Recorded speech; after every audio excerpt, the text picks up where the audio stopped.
Hello guys, welcome back to our channel Kothari classes. एक बार फिर से आपका स्वागत है हमारे यूट्यूब चैनल कोठारी क्लासेस में। और आज जैसा कि आप सबको पता है कि आपका इकोनॉमिक्स का एग्ज़ाम हो चुका है और ये एग्ज़ाम जो था एमसीक्यू बेस्ड था। और मैं यहाँ पर अब आपके सामने ये पेपर सॉल्व करके दिखाने वाला हूँ। और देखिए, पेपर का जो पैटर्न था वो इजी ही था, इतना टफ नहीं था। जैसे यहाँ पे क्वेश्चन दे रखा है, निर्धन व्यक्तियों को एलपीजी कनेक्शन का मुफ्त वितरण सामाजिक न्याय का संकेत देता है। आपको पता ही होगा, उज्ज्वला योजना की यहाँ पे बात की जा रही है, जिसमें निर्धन व्यक्तियों को एलपीजी सिलेंडर मुफ्त देने की बात की गई थी।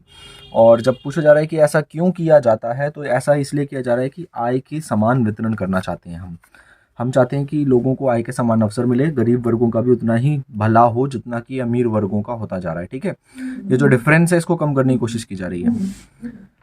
और दूसरा क्वेश्चन देखिए, यहाँ पर दूसरा क्वेश्चन में क्या बोल रहा है कि निम्नलिखित में से किस मद का आयात व निर्यात व्यापार संतुलन का एक घटक होता है। क्वेश्चन नंबर 2 है, जो कि हम कई बार डिस्कस कर चुके हैं। जब आप व्यापार संतुलन पढ़ते हैं तो वहाँ पर दो चीज़ें आती हैं, एक आता है लेन देन और दूसरा आता है आपका निवेश। ठीक है, तो यहाँ पर जो बात की गई है वस्तुओं का लेन देन, जब वाणिज्य वस्तुओं की यहाँ पर बात की जाती है तो वस्तुओं का लेन देन जो कि आयात निर्यात के व्यापार संतुलन का एक घटक हो सकता है। जब आपको बताया था टेंजेबल गुड्स होती हैं तो उसे हम फिर चालू खाते में रखते हैं, और अगर हमारा लेन देन हो रहा है पैसों के रूप में या फिर निवेश के रूप में तो वो आपका पूंजी खाते के अंतर्गत आता है। तो इसका आंसर क्या हो जाएगा? इसका आंसर हो जाएगा सी। बात करते हैं अपने क्वेश्चन नंबर 3 की। क्वेश्चन नंबर 3 कह रहा है, वाणिज्यिक बैंकों के संदर्भ में निम्नलिखित में से कौन सा विकल्प सत्य है। आपको देखना होगा कौन सा विकल्प सत्य है। जब मैंने आपको ये क्वेश्चन कराए थे तो मैंने वहां पर बताया था कि ज़्यादातर ऐसा होता है कि उपरोक्त सभी या 1 2 3 इस तरीके के आंसर आते हैं। तो यहाँ पर भी ऐसा ही हुआ है। यहाँ पर बोला गया है कि जमा राशि को बैंकों की देनदारियां होती हैं। देनदारियां का मतलब लायबिलिटीज होता है। लायबिलिटीज मैंने आपको बता दिया था, deposits are liabilities of bank. Yes, तो यहाँ पर आंसर है कि पहला पॉइंट बिल्कुल हमारा करेक्ट है। दूसरा देख लेते हैं, वाणिज्यिक बैंक मुद्रा का निर्माण करता है। देखिए, साख निर्माण प्रक्रिया तो आपको पहले से ही पता है कि हाँ करता है ये। तीसरा पॉइंट कह रहा है, वाणिज्यिक बैंक आम जनता की जमा राशि को स्वीकार करते हैं। बिल्कुल, ये भी बिल्कुल करेक्ट आंसर है।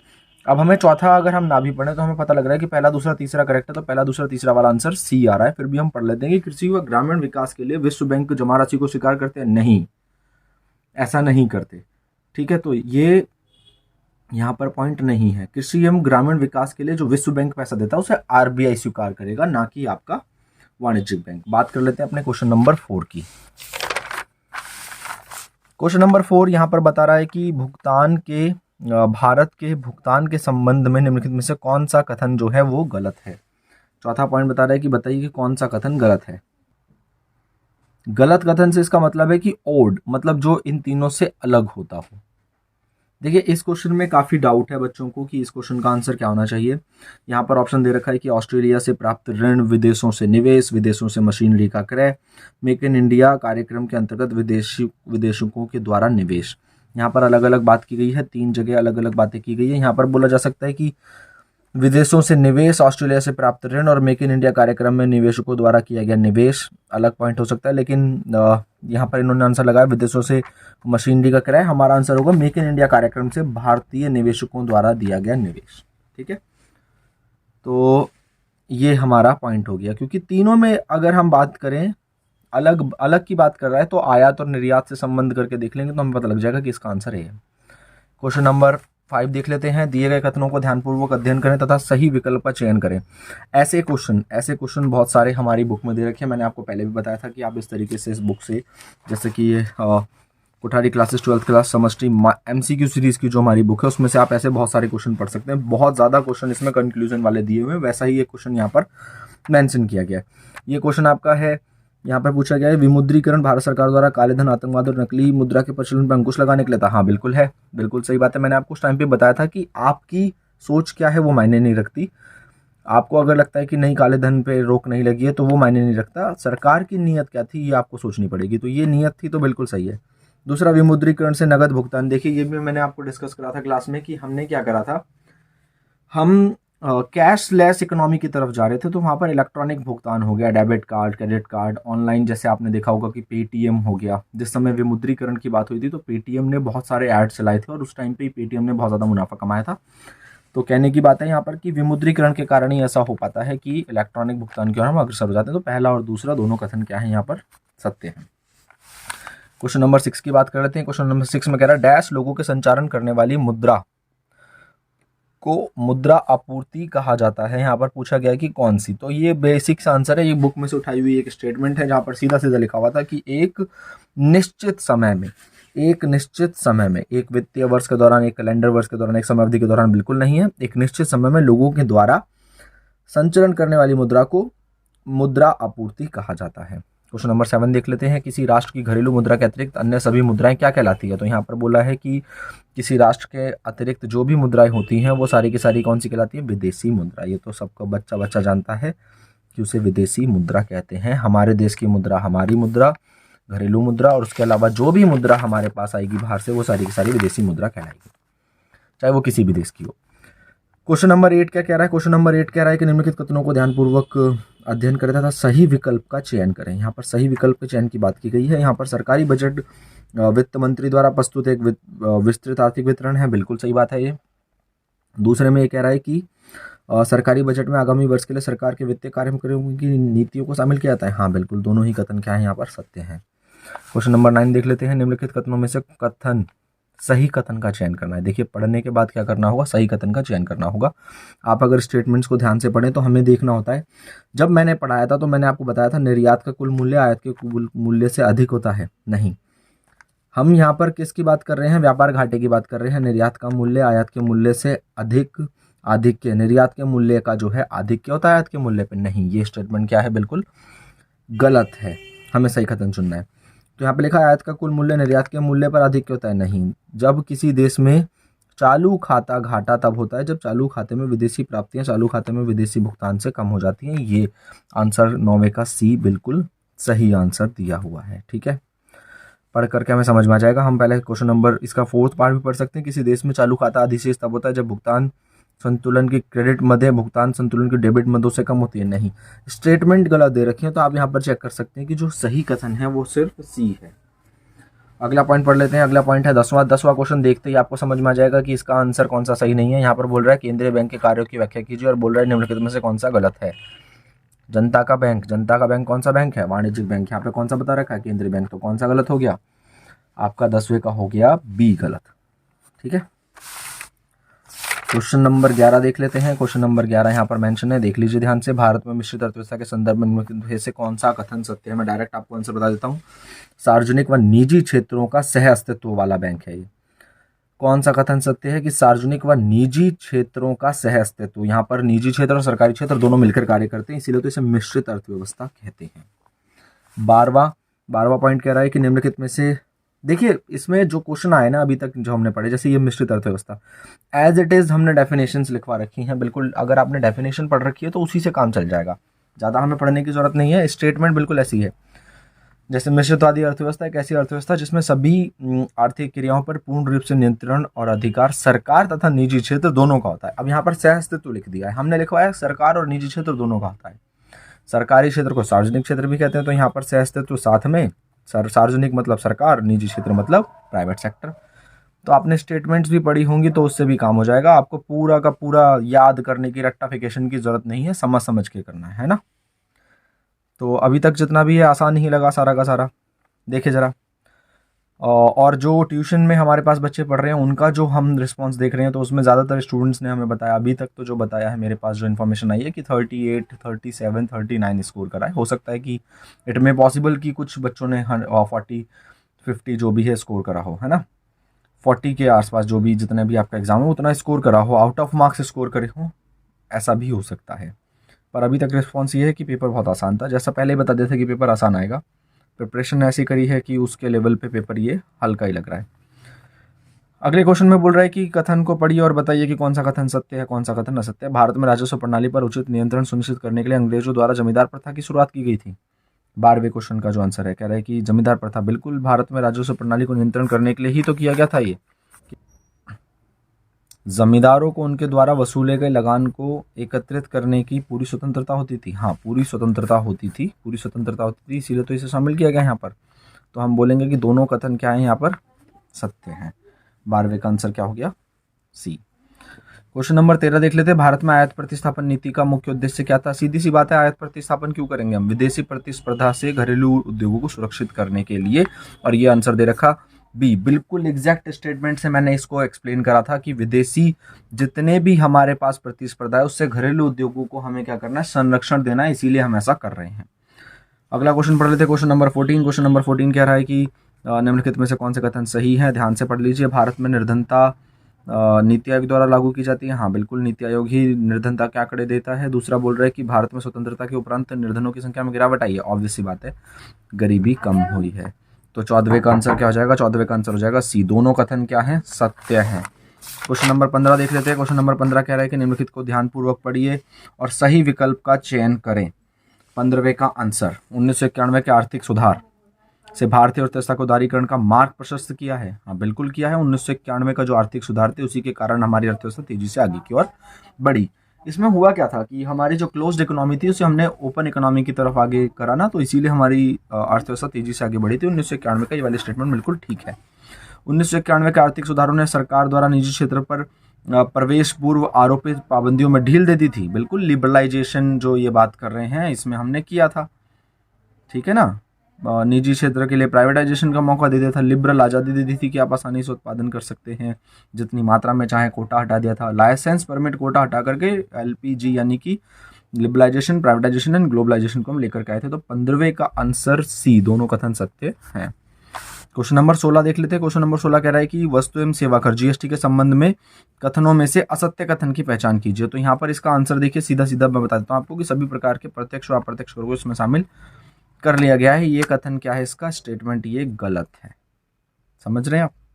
इसका आंसर क्या हो जाता है? सी हो जाता है। क्वेश्चन नंबर 17 देख लेते हैं। निम्नलिखित में से कौन सी मद भारत के भुगतान संतुलन के पूंजी खाते के क्रेडिट पक्ष में दिखाई जाएगी? भुगतान संतुलन के पूंजी खाते में क्या क्या चीजें आती हैं? निवेश जो कि बाहर से हुआ होता है उसे भुगतान संतुलन में लिखते हैं पूंजी खाते के अंतर्गत। निवेश भी दो प्रकार के थे, पोर्टफोलियो और डायरेक्ट यानी कि एफडीआई निवेश, ठीक है। तो 17वें का आंसर देख लेते हैं। यहाँ पर कौन सी बातें नहीं की जाएंगी और क्रेडिट पक्ष में और डेबिट पक्ष में कौन सी आते हैं? तो शेष विश्व से प्राप्त ऋण, शेष विश्व से प्राप्त ऋण यहाँ पर लिखा हुआ है। शेष विश्व से प्राप्त ऋण को पूंजी खाते के क्रेडिट पक्ष में दर्शाया जाएगा, ठीक है। कौन सी मद भुगतान शेष के पूंजी खाते में दर्शाई जाएंगी? तो शेष विश्व से प्राप्त ऋण को कहाँ दर्शाया जाएगा? आपका से पूंजी खाते के क्रेडिट पक्ष में। तो इसका आंसर क्या हो जाता है? बी। 17वें का आंसर हो गया बी। 18वें का आंसर देख लेते हैं। स्वयं सहायता समूह SHG कल जो क्लास हुई यानी कि 14 दिसंबर को जो क्लास हुई, इसमें मैंने ये क्वेश्चन पढ़ाते टाइम बोला था कि इंपॉर्टेंट क्वेश्चन है। तनवा और ऐसे कुछ हेल्प ग्रुप्स के बारे में मैंने यहाँ पर बताया था। सेल्फ हेल्प ग्रुप्स जो होते हैं उसके बारे में कौन सा कथन असत्य है? यहाँ पे कंफ्यूज कर दिया कि असत्य पहचानना है। तो इसके लिए जो लाइन है, ये होते कौन से ग्रुप हैं? ये वो ग्रुप होते हैं, ये छोटे ऐसे ग्रुप हैं जो ग्रामीण क्षेत्रों में क्या करते हैं? ये ग्रामीण क्षेत्रों में महिलाओं को जिनको आवश्यकता है उनके लिए ये ग्रुप्स बनाए गए। जैसे तनवा बनाया गया था। तनवा क्या कह रहा था? ग्रामीण क्षेत्रों में महिलाओं के लिए ये ग्रुप बनाया गया था। वैसे है क्या? ये वो ग्रुप हैं जिनमें धन की आवश्यकता होती है, तो मामूली ब्याज दर पर ये आसानी से लोगों को ऋण उपलब्ध करा देते हैं। आसपास के लोग, मतलब वो जो रहने वाले लोग हैं उनके द्वारा ही इसका निर्माण किया रहेगी। अकॉर्डिंग टू CBSE अगर हम देखें तो यहाँ पर इसका आंसर उन्होंने बताया सी। उन्होंने बोला है कि सूक्ष्म ऋण प्रणाली में ग्रामीण क्षेत्रों में पुरुषों को आत्मनिर्भर बनने में सहायता की है, ठीक है। पुरुषों को आत्मनिर्भर बनने में सहायता की है, ये स्टेटमेंट इन्होंने गलत बताया। इनका कहना ये है कि यहाँ पर पुरुष और महिलाओं की बात नहीं है, ये सभी के लिए ये अनिवार्य था कि आप कोई भी व्यक्ति हो, वो किसी भी प्रकार के वर्ग से संबंध नहीं उसका करा जाएगा। यहाँ पर देखा जाएगा कि कोई भी व्यक्ति हो, अगर उसे उधार की आवश्यकता है या वो अपने कुछ आइडियाज़ लेकर के आ रहा है, उसे निवेश की आवश्यकता है, तो वो इन ग्रुप से जाकर के पैसा ले सकता है, ठीक है। इसीलिए इसका आंसर क्या लगाया गया? सी लगाया गया है। और मैं आपको बता दूं ये क्वेश्चन हमने कल डिस्कस करा है क्लास में। 14 दिसंबर को बच्चों के साथ हमने डिस्कस करा है और मैंने उस टाइम पे बोला था कि ये इंपॉर्टेंट क्वेश्चन है। जब मैं पढ़ा रहा था कल क्लास में तनवा, तो तनवा पढ़ाते टाइम यहाँ पर बच्चों ने मेरे से क्वेश्चन पूछा था कि सेल्फ हेल्प ग्रुप क्या होते हैं, तो मैंने वहाँ पर इसको अच्छे से एक्सप्लेन भी करा था। क्वेश्चन नंबर 19 देख लेते हैं। क्वेश्चन नंबर 19 हमारा बता रहा है कि निम्नलिखित में से सही विकल्प का चयन करें। ऋणों की वसूली एक गैर ऋण सर्जन पूंजी प्राप्ति है और ऋण वसूली से सरकार की संपत्तियों में कमी होती है। दो आंसर दे रखे हैं, हमें बताना है कौन सा है। अभी तक जितने भी आंसर आए हैं उनमें दोनों ही कथन सत्य हुए हैं। ये भी ध्यान देने वाली बात है। क्वेश्चन करते टाइम मैंने आपको यही बताया था कि अगर पहला और दूसरा हो, पहला दूसरा तीसरा हो, पहला दूसरा तीसरा चौथा हो, तो ज़्यादातर आंसर आएंगे कि सभी, ये सभी। बार बार मैंने इस बात को रिपीट करा था, ज़्यादातर टाइम पर ऐसा हुआ है, हमेशा नहीं, लेकिन मैंने बोला ज़्यादातर। जैसे ये क्वेश्चन आ गया, देखिए यहाँ पर कितने पॉइंट है, 4 पॉइंट है। अब मैंने आपको बोल रखा है कि इसका आंसर क्या होगा, ये सभी। सीबीएसई का 99% आप रिकॉर्ड उठा के देख लीजिए, ज़्यादातर आंसर क्या मिलेंगे, ये सभी। अब मैं आपको सीधा बता देता हूँ कि आंसर क्या है, ये सभी। क्वेश्चन हमने भी पढ़ा भी नहीं है, लेकिन इसका आंसर क्या होगा, उपरोक्त सभी। अब ये बोल रहा है शहरी निर्धनों के लिए निम्नलिखित में से कौन सी विशेषता पहचान की गई है। आय अर्जन करने वालों की संपत्तियों में कमी, सीमित कौशल उपलब्धता, नौकरी सुरक्षा में कमी और नौकरी के अवसरों में कमी। चारों के चारों आंसर हैं। समझ में आ रही है ना बात। क्वेश्चन नंबर 21 देख लेते हैं। इसीलिए मैं कहता हूं कि आप ना अगर एनालाइज करेंगे, जैसा हम पढ़ा रहे हैं, हम पिछले 10 साल से अगर इस लाइन में हैं और हम पेपर को लगातार देख रहे हैं कि हर पेपर में, हर पैटर्न में क्या किया गया है। और यहाँ पर भी मैं आपको बता दूं, जो मैं ये आपको बुक दिखा रहा हूँ, इसमें भी मैंने जो क्वेश्चन ऐड करे हैं, ये देखिए यहाँ पर क्या लिखा हुआ है, क्वेश्चन कक्षा 9वीं। तो जब मैं ये बुक छाप रहा था या जो मैं ये बुक में से पढ़ा रहा था, तो बच्चे कहते थे कि कक्षा 9वीं से क्यों पढ़ा रहे हैं आप। मैं ये देखिए यहाँ क्या लिखा है, कक्षा 10वीं लिखा है।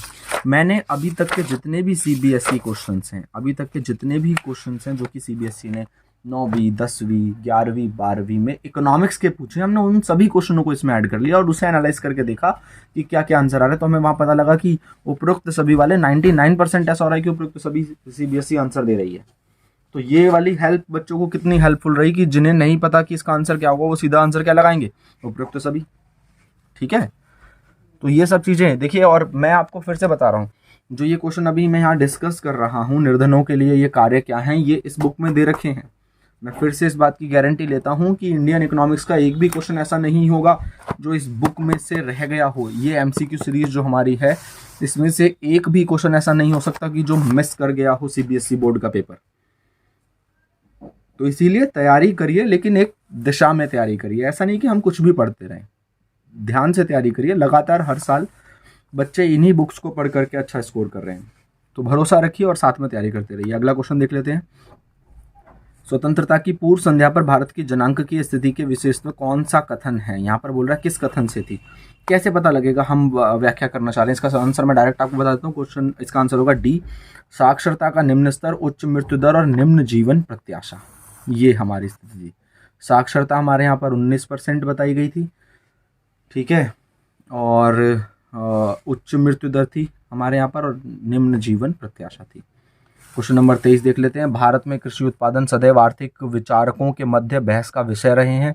पहचान करें कि कौन सा कथन कृषि उत्पादनों को जारी रखने के पक्ष में तर्क नहीं है। नहीं है जब देता है तो क्वेश्चन बहुत डिफिकल्ट हो जाता है, क्योंकि बच्चे को लगता है कि क्या आंसर होना चाहिए।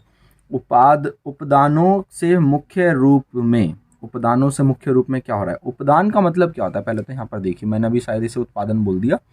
23वें में बोल रहा है उपदान।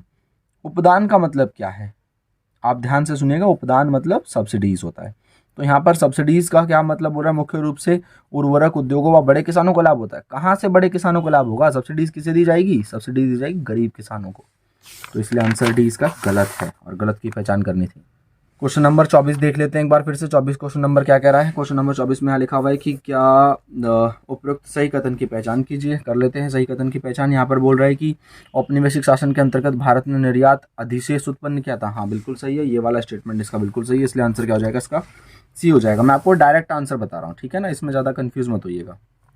भारत में निवेश सूची, पोर्टफोलियो निवेश के बारे में बात कर रहा है, जहाँ पर शेयरों की खरीद एवं बिक्री की जाती है। बोल रहा है सही विकल्प का चयन करें। सही विकल्प इसमें से कौन सा हो सकता है।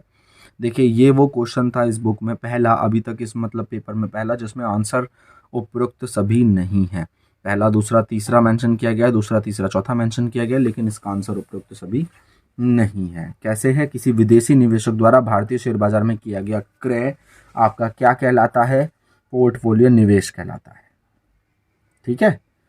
इसीलिए यहाँ पर इसका आंसर क्या हुआ, इसका आंसर हुआ है आपका सी, ठीक है। 25वें का आंसर क्या हो गया, सी। क्वेश्चन नंबर 26 देख लेते हैं। 26 का दो स्टेटमेंट दे रखे हैं। भारतीय रिजर्व बैंक जनता के को अति ऋण उपलब्धता से बचने के लिए जमा राशि को निश्चित प्रतिशत राशि आरक्षित रूप में रखता है। पहला कथन दे रखा है। और दूसरा बोल रहा है कि आरक्षित जमा अनुपात वाणिज्यिक बैंकों द्वारा किए गए साख सर्जन के अवरोधक के रूप में कार्य करता है। क्वेश्चन नंबर 26 है, क्वेश्चन नंबर 26 में क्या है कि उसने पूछा है कि बताइए कि कौन से कथन सही हैं या नहीं है। तो फिर से वही कहानी हो जाएगी, दोनों कथन क्या हैं, बिल्कुल सत्य हैं। अगर आपने इसे डीपली पढ़ा होगा तो आपको अच्छे से समझ में आया होगा कि दोनों कथन क्यों सत्य हैं।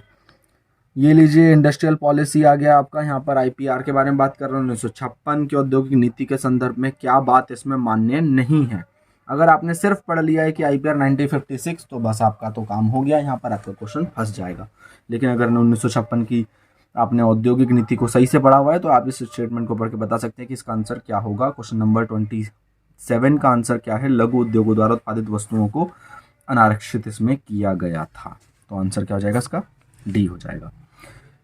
क्वेश्चन नंबर देख लेते हैं हम 28वां क्वेश्चन कह रहा है कि यहाँ पर दो चीज़ें दे रखी हैं, दोनों कथनों को पढ़िए, कथन व कारण पढ़िए और उसके बाद बताइए कि सही है या गलत है।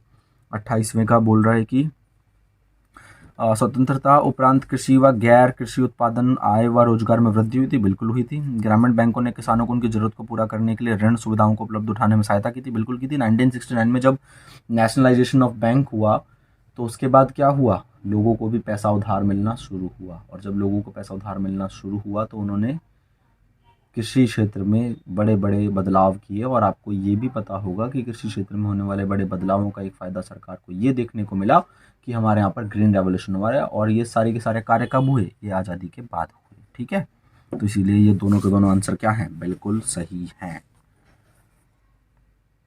तो इसका आंसर क्या हो जाएगा, इसका आंसर हो जाएगा आपका दोनों कथन सही है। क्वेश्चन नंबर देख लेते हैं अपना 29वां का टिक कर दिया मैंने यहाँ पर। क्वेश्चन नंबर 29वां क्या कह रहा है, क्वेश्चन नंबर 29वां कह रहा है आपको कि असत्य कथन की पहचान कीजिए। मैं यहाँ पर आपको डायरेक्ट आंसर लगा देता हूँ, आंसर सी है, मानव पूंजी को उसके स्वामी से पृथक किया जा सकता है। ये आंसर असत्य है, इसीलिए इसका आंसर सी हो जाएगा। क्वेश्चन नंबर 30 देख लेते हैं। क्वेश्चन नंबर 30 में बोल रहा है कि कारण पढ़िए और उसका रीज़न बताइए। कह रहा है शहरी निर्धनता को ग्रामीण निर्धनता का विस्तार माना जाता है, पहला पॉइंट। और ग्रामीण निर्धन रोजगार व आजीविका की तलाश में शहरों की ओर अग्रसर होता है। बोल रहा है कि बताइए कौन सा स्टेटमेंट इसमें सही है और कौन सा स्टेटमेंट सही नहीं है। तो यहाँ दोनों ही कथन सही हैं, क्योंकि निर्धनता, शहरी निर्धनता, ग्रामीण निर्धनता का विस्तार। ग्रामीण निर्धन व्यक्ति तो रोजगार पाने के लिए शहरों की ओर आता है, तो ये ग्रामीण निर्धनता का विस्तार होता है, तभी वो शहरों की ओर पलायन कर जाती है। 31वां क्वेश्चन का आंसर आपसे पूछा जा रहा है। मैं डायरेक्ट आपको बता देता हूँ कि यहाँ पर 31वां क्वेश्चन में जनधन योजना की बात की गई है और बोला गया है कि इससे जुड़ा हुआ कथन को पढ़ें और जो अमान्य कथन है उसकी पहचान करें। तो प्रत्येक खाता धारक 5 लाख रुपए के दुर्घटना बीमा, 30,000 के जीवन बीमा के हकदार होता है। ये वाला जो इसमें कथन है वो क्या है, 31वें का गलत है। ये आंसर आपका हो गया, 5 लाख तक का दुर्घटना बीमा इसमें नहीं शामिल। 32वां क्वेश्चन देख लेते हैं। निम्नलिखित में से कौन सा कथन असत्य नहीं है। असत्य कथन नहीं वाला चुनना है आपको, वैसे तो कम क्वेश्चन करने थे लेकिन मैं सारे करा रहा हूँ आपको। 32वें क्वेश्चन में कह रहा है कौन सा कथन इसमें असत्य नहीं है, तो इसका आंसर हो जाएगा आपका सीधा सीधा डी। तृतीयक स्तर पर प्रति छात्र व्यय शिक्षा के प्रारंभिक स्तर की तुलना में अधिक है, ये इसका आंसर हो गया। क्वेश्चन नंबर 33 देख लेते हैं। क्वेश्चन नंबर 33 में बोल रहा है संरचनात्मक संरचना से तात्पर्य, किस चीज से तात्पर्य है, संरचनात्मक संरचना का। और संरचनात्मक संरचना का मतलब क्या होता है, स्ट्रक्चरल कॉम्पोजिशन बोलते हैं इसे। स्ट्रक्चरल कॉम्पोजिशन किससे रिलेटेड है, तो यहाँ पर बोला जाता है कि जो अलग अलग सेक्टर में जो लगे होते हैं उसे बोलते हैं हम। तो विभिन्न क्षेत्रों में लगे हुए लोगों की संख्या को संरचनात्मक संरचना कहा जाता है। 33वें का आंसर हो गया आपका पी। आंसर देख लेते हैं 34 का आंसर यहाँ पर बोला गया है कि ध्यानपूर्वक पढ़ें और सही विकल्प का चयन करें। कथन पहला बोल रहा है आधुनिकीकरण का तात्पर्य केवल नई तकनीक के उपयोग से है, और दूसरा ये बोल रहा है कि देखिए आधुनिकीकरण का तात्पर्य केवल नई तकनीक के उपयोग से ही कथन है पहला। और आपसे पूछा गया है कि क्या ये कथन बिल्कुल सही है, तो ऐसा तो नहीं होता कि आधुनिकीकरण का तात्पर्य केवल और केवल नई तकनीक से हो। नहीं, ये कथन बिल्कुल क्या है, गलत है। तो पहला कथन गलत है, पहला कथन गलत है। तो दूसरा कथन पढ़ लेते हैं। किसी अर्थव्यवस्था में उत्पादकता में वृद्धि के लिए महिलाओं का कार्यस्थल पर समान अवसर प्रदान, बिल्कुल बिल्कुल भैया, महिलाओं को समान स्तर प्रदान किए जाने चाहिए। महिला क्या, पुरुष को भी समान अवसर। तो यहाँ पर आंसर क्या हो जाएगा, पहला कथन, कथन 2 सत्य है, कथन 1 असत्य है। 35वां पढ़ लीजिए। 35वां क्वेश्चन क्या कर रहा है, निम्नलिखित से असत्य की पहचान कीजिए। असत्य की हमें क्या करनी है, पहचान। सत्य की खोज करते रहिए और असत्य की पहचान करते रहिए। पेपर पूरा का पूरा इसी पे बेस्ड था। कह रहा है कि सत्य असत्य की पहचान करें, तो आंसर इसका हो गया विविधीकरण गतिविधियां लाभदायक बिल्कुल भी नहीं होती, आंसर डी हो जाएगा। अब बात करते हैं क्वेश्चन नंबर 36 की। क्वेश्चन नंबर 36 कह रहा है कि मान लीजिए कि अर्थव्यवस्था में बैंकिंग प्रणाली द्वारा सर्जित राशि 1000 है तथा प्राथमिक जमाएं कितनी है, 250 है। तो पूछ रहा है कि जमा गुणक और आरक्षित अनुपात का मान क्या होगा। न्यूमेरिकल क्वेश्चन सॉल्व करवाने की यहाँ पर आपसे कोशिश की जा रही है। तो भैया 1000 को 250 से डिवाइड कर देंगे तो जमा गुणक निकल आएगा, जो कि आंसर में आएगा 4। कितना आएगा, 4 आ जाएगा। और 250 कितना परसेंट है 1000 का, उसकी गुणा कर देंगे अगर 100 से, तो इस तरीके से हमारे पास आ जाएगा 25%। तो आंसर क्या हो गया, ए। बहुत बार करे हैं ये क्वेश्चन हमने, तो इसलिए इतनी दिक्कत हमें नहीं होनी चाहिए और आंसर हमें आसानी से मिल गया। इसका क्या हो गया, ए। क्वेश्चन नंबर 37 देख लेते हैं। क्वेश्चन नंबर 37, भुगतान संतुलन के संदर्भ में असत्य की खोज कीजिए। सीधा बता देता हूँ असत्य कौन सा है इसमें, बी है असत्य। मशीनरी और निर्यात पूंजी खाते में कभी भी शामिल नहीं किए जाते। मशीनरी एक दिखने वाली वस्तु है जो कि चालू खाते के अंतर्गत आती है। पूंजी खाते के अंतर्गत क्या आता है, पैसों का लेन देन। कौन कौन से पैसों के लेन देन, जो बैंकों के साथ किए जाते हैं, जो विदेशों से निवेश होते हैं। निवेश भी 2 प्रकार के बताए थे, पोर्टफोलियो निवेश या एफडीआई निवेश। कितनी बार बताया था, याद रखेंगे तो आंसर क्या जाएगा, बिल्कुल करेक्ट। क्वेश्चन नंबर 38 देख लेते हैं। क्वेश्चन नंबर 38 यहाँ पर मेंशन किया गया है। बोल रहा है कि निम्नलिखित कथनों को पढ़िए और बताइए। कथन और करण पढ़ के भैया इंसान परेशान हो जाए, लेकिन निष्कर्ष कथन वाले क्वेश्चन ये देता ही देता है। आप पढ़िएगा ध्यान से। क्वेश्चन नंबर 38 क्या करिएगा, आप पढ़िए ध्यान से। मैंने तो पढ़ रखा है, मैं चाहता हूँ आप भी पढ़िए। और आपने क्या आंसर लगाया, मैं बताता हूँ कौन सा आंसर है। कथन और कारण दोनों ही बिल्कुल सही है, ये आंसर होगा इसका।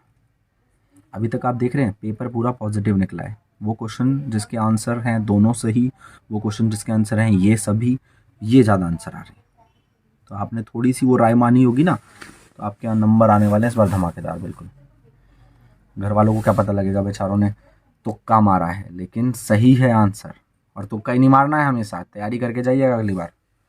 वह प्रक्रिया जिसमें देश भर में विभिन्न कृषि वस्तुओं के संयोजन, भंडारण, प्रसंस्करण, यातायात, पैकेजिंग, श्रेणीकरण और वितरण सम्मिलित होते हैं, डैश के नाम से जानी जाती है। यहाँ पर क्वेश्चन नंबर 39 पूछ रहा है वो डैश क्या है। तो जब भंडारण, प्रसंस्करण, यातायात, पैकेजिंग आदि श्रेणियों में सम्मिलित होता है, तो एक ग्रामीण विकास चैप्टर की बात कर रहा है। और ग्रामीण विकास चैप्टर में जब हम टॉपिक पढ़ रहे थे तो वहां पर एक बड़ा हेडिंग आती है, जैसे बोलता है वो क्या, कृषि विपणन। क्या बोलता है वो, कृषि विपणन, जिसके अंतर्गत क्या होता है, भंडारण, प्रसंस्करण, यातायात, पैकेजिंग, श्रेणीकरण आदि चीजें सम्मिलित हो जाती है। तो आंसर क्या हो गया, डी। ध्यान से पढ़ा होगा तो आंसर अच्छे से याद आ गया होगा।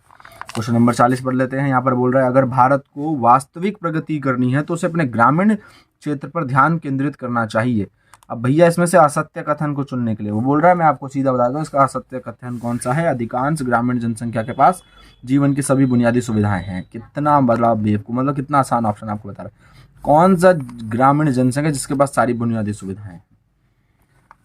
चलिए क्वेश्चन नंबर 41 देख लेते हैं। कह रहा निम्नलिखित कथनों को पढ़िए और फिर क्या करिए, बताइए कि क्या है, दोनों कथन सत्य हैं या दोनों कथन असत्य हैं या क्या है इसका आंसर। तो यहाँ पर सबसे पहले बताया कथन, नोट व सिक्के किसी अर्थव्यवस्था में मुद्रा आपूर्ति के एकमात्र स्रोत हैं। क्यों भैया, नोट और सिक्के केवल मुद्रा की आपूर्ति एकमात्र स्रोत है। यहाँ पर बोला गया है कि नोट और सिक्कों के द्वारा ही हमारे द्वारा सिर्फ और सिर्फ मतलब आपूर्ति की जाती है, नहीं, बिल्कुल गलत है। वाणिज्यिक बैंकों के पास मांग जमा भी मुद्रा आपूर्ति का घटक है। बिल्कुल, वाणिज्यिक बैंकों के पास मांग जमाएं, अन्य जमाएं आदि चीजें इसमें शामिल की जाती है। M1, M2, M3, M4 आपने पढ़ाई होगा बैंकिंग चैप्टर में जो था। तो यहाँ पर आंसर क्या हो गया, कथन इसका गलत है, लेकिन कारण क्या है, सही है। कथन गलत है, कारण सही है, डी। 42वां क्वेश्चन पढ़ लेते हैं। ऐसे कार्यक्रम जिनसे निर्धनों के क्या खाद्य उपभोग व पोषण स्तर को बेहतर बनाया जाता है, क्या है, मध्याह्न भोजन द्वारा बनाया जाता है, बिल्कुल बना दिया जाता है उससे भी। और सार्वजनिक वितरण प्रणाली के द्वारा भी बिल्कुल कर दिया जाता है, इससे भी। निर्धनों को भोजन उपलब्ध कराने की बात कर रहे हैं। एकीकृत बाल विकास योजना के द्वारा भी ऐसा किया जाता है। राष्ट्रीय परिवार लाभ योजना के द्वारा ऐसा नहीं किया जाता। तो 42 का आंसर क्या हो जाता है हमारा, 42 का आंसर हो जाता है पहला, दूसरा और तीसरा।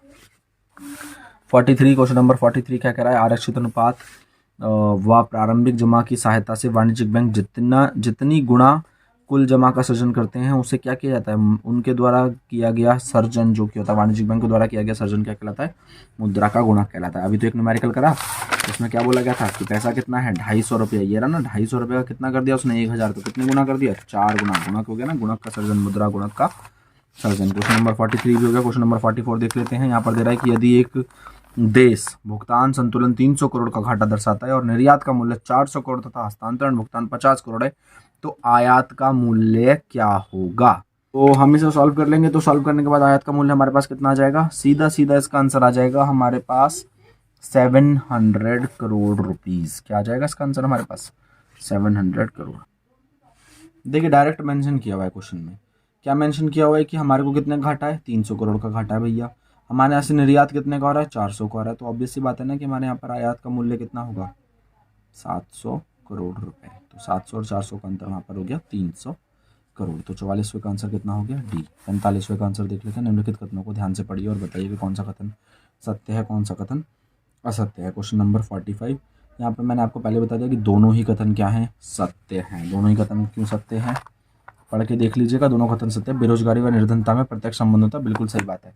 बेरोजगारी और निर्धनता क्या एक दूसरे से जुड़े होते हैं। जो व्यक्ति बेरोजगार है वो ही निर्धन होगा ज़्यादातर समय, अल्पकालीन बेरोजगारी को अगर छोड़ दिया जाए तो, ठीक है।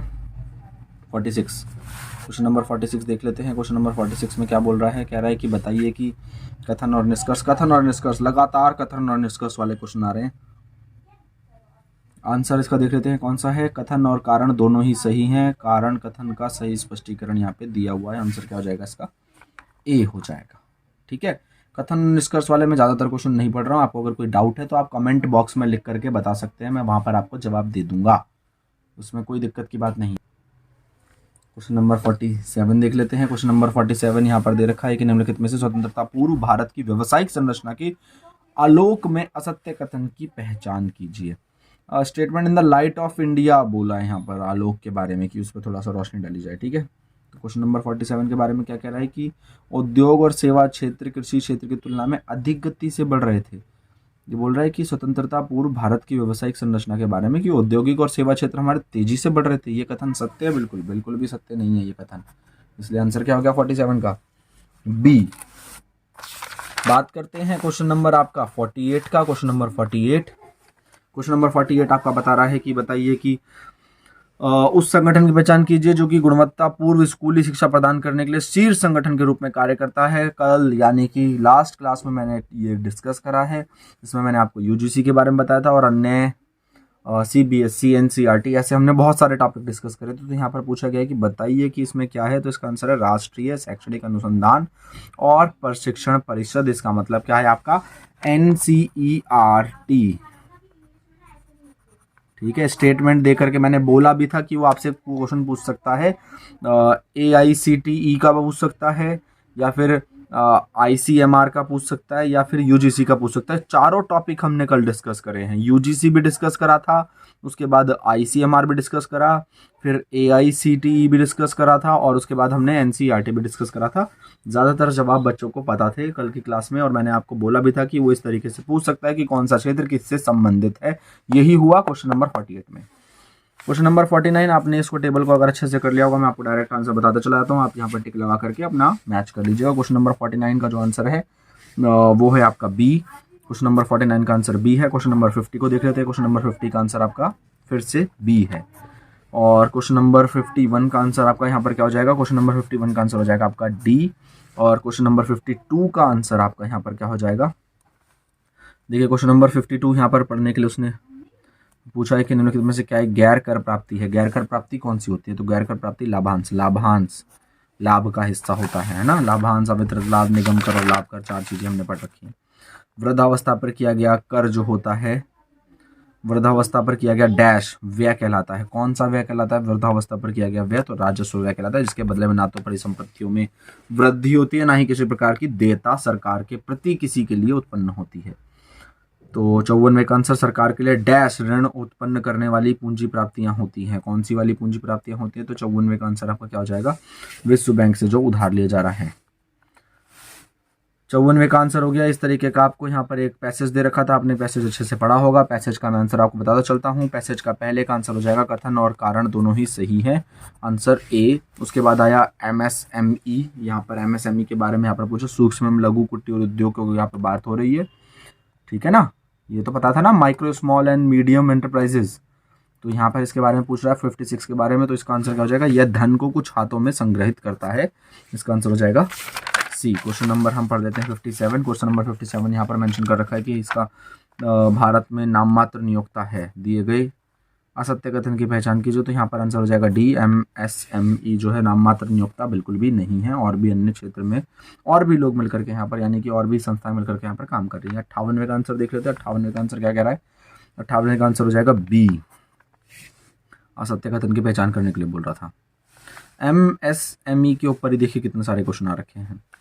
और उसके बाद आया क्वेश्चन नंबर 59, भारत सरकार की वोकल फॉर लोकल पहल जो की गई है, वोकल फॉर लोकल जो पहल की गई है, उसके तहत क्या है, उसके तहत ये तीनों, मतलब ये जो है ये वाला पॉइंट, ये वाला पॉइंट, और आपका विदेशी मुद्रा की बचत करता है, उच्च तकनीक का प्रयोग करता है ये नहीं है, लेकिन आयात के अन्य राष्ट्रों पर निर्भरता को कम करता है, देश में उद्यमिता को बढ़ावा देता है। तो आंसर हो जाएगा पहला, दूसरा और तीसरा। क्वेश्चन नंबर 60 देख लेते हैं। क्वेश्चन नंबर 60 कह रहा है कि नई आर्थिक नीति के तहत संरचनात्मक उपायों का परिणाम डैश है। संरचनात्मक उपायों का परिणाम क्या है, पहला, दूसरा और तीसरा तीनों से संबंधित है संरचनात्मक उपायों का परिणाम। तो यहाँ पर आंसर ये हो गया, ठीक है, ध्यान दीजिएगा इस पे। तो देखिए ये था आपका पेपर का पूरा सॉल्यूशन, ये था आपका पूरा पेपर जो कि मैंने यहाँ पर आपको सॉल्व करवाया। मैं आपको थोड़ा सा बताना चाहता हूँ कि जो हमने ये MCQ सीरीज़ की जो बुक बना रखी है, इसमें आप ज़्यादातर अगर क्वेश्चन देखेंगे तो यही इस तरीके के क्वेश्चन दे रखे हैं, जहाँ पर ये मेंशन किया गया है कि आप कथन पढ़िए और बताइए कौन से सत्य हैं। ज़्यादातर क्वेश्चन देखिए, कहीं से भी देख लीजिए, मैं इस तरीके से कहीं से भी क्वेश्चन निकालो तो ज़्यादातर क्वेश्चन ऐसे दे रखिए कौन सी विशेषता शामिल है, क्योंकि हमें पता है कि आसान क्वेश्चन तो बच्चा कर ही लेगा, उससे कन्फ्यूजन जो होगी वो होगी निष्कर्ष कथन वाले क्वेश्चनों में, जो कि यहाँ पर दे रखे हैं। देखिए यहाँ पर भी ये दे रखा है कि निम्नलिखित में कथनों पर विचार कीजिए और बताइए कौन सा कथन सत्य है, पहला, दूसरा, तीसरा। ये देखिए ऊपर दे रखा है कौन सा कथन सत्य है। ज़्यादातर क्वेश्चन हमने दिए हैं यहाँ पर कौन से, ज़्यादातर वो क्वेश्चन है जिसमें सॉल्यूशन इस तरीके से दे रखा है कि आपको पहला और दूसरे में से किसी एक को चुनना है। तो इस तरीके के क्वेश्चन यहाँ पर हमने कराए हैं, प्रैक्टिस हमने इन्हीं क्वेश्चनों की करी थी ताकि हमें अच्छे से पढ़ने को मिल जाए ज़्यादा से ज़्यादा क्वेश्चन। ये देखिए, ठीक है ना, ये देखिए सूती वस्त्र कपड़ा, यहाँ पर भी कथन सारे के सारे हैं। कथन और निष्कर्ष वाले क्वेश्चन भी हमने यहाँ पर बहुत सारे प्रैक्टिस करे थे। अगर आपने भी इसी तरीके से प्रैक्टिस करी होगी या जिन बच्चों ने ये बुक हमसे ली है उन्होंने भी अगर इसमें से पढ़ा होगा तो उनको भी काफ़ी हेल्प मिली होगी। तो आप तैयारी करिए अब आने वाले अगले एग्ज़ाम के लिए, और हमारे चैनल से जुड़े रहें। जो भी आपको डाउट लग रहा है या प्रॉब्लम आ रही है इस पेपर को सॉल्व करने में, तो वो हमसे आप डिस्कस कर सकते हैं।